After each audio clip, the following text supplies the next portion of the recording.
Teaching के हवाले से जो इफेक्टिव तरीक़ाकार है, मतलब जो मुझे पसंद आता है और जो मैंने पूछा है अपने स्टूडेंट से, काफ़ी को उनको पसंद आया है। वो स्टूडेंट जो मतलब कुछ सीखना चाहते हैं और जो अटेंटिव होते हैं, जो लर्निंग के मूड में होते हैं, उनके लिए क्या है ज़बरदस्त चीज़, ज़बरदस्त वो है जब एक टीचर आता है विद है मार्कर और चॉक,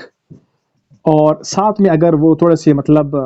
प्रोजेक्टर का इस्तेमाल करता है, थोड़ा सा, ज़्यादा नहीं, थोड़ा सा, ओके। तो ऐसे टीचर्स को जो है मैंने इफेक्टिव पाया और मुझे पसंद आते हैं उनके लेक्चर्स। और वैसे जब मैंने पूछे हैं अपने स्टूडेंट्स से, उन्होंने 99% में ये वो स्टूडेंट्स हैं जो पढ़ने वाले की बात कर रहा हूँ, और जो लगड़ी होते हैं, मतलब जो क्लास को आते ही नहीं है, सिर्फ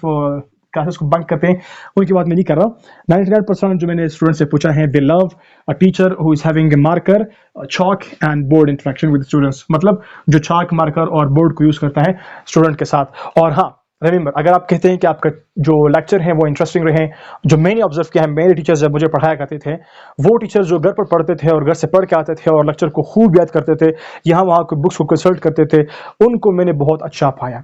regarding teaching point of view. मतलब जब अपने लेक्चर को आप याद करते हैं फिर उसको डिलीवर करते हैं, तो उसमें मज़ा फिर कुछ और सा होता है। और साथ में अगर वो लेक्चर इस तरह से हो कि आपके पास मार्कर्स हो, बोर्ड हो और एक प्रोजेक्टर भी हो, प्रोजेक्टर का सिस्टम भी हो, मतलब जिसके ज़रिए से कभी कभी आप कोई एक शॉर्ट वीडियो या फिर कोई पिक्चर जो है वो आप उसको दिखाते हैं स्टूडेंट्स को, ताकि स्टूडेंट जो है वो इंटरेक्टिव रहें और कुछ जो है वो सीख पाएँ, तो वो मुझे बहुत पसंद आया। तो इन शॉर्ट जो ओवरऑल बात है वो ये है कि जो मोस्ट इफेक्टिव हैं मुझे पसंद है, और मेरे जो स्टूडेंट्स हैं या जिनसे मैंने पूछा है, कलीग से, फ्रेंड्स से, वो अक्सर कहते हैं कि टीचिंग जो है अगर एक मार्कर के साथ हो, एक पेन के साथ हो, मतलब सपोज बोर्ड के साथ हो, तो वो मोस्ट इफेक्टिव हैं। तो ये हुई बात रिगार्डिंग टीचर्स और most effective method of teaching जो मुझे पसंद आया है और जो मेरे स्टूडेंट्स को, दोस्तों को पसंद आया है।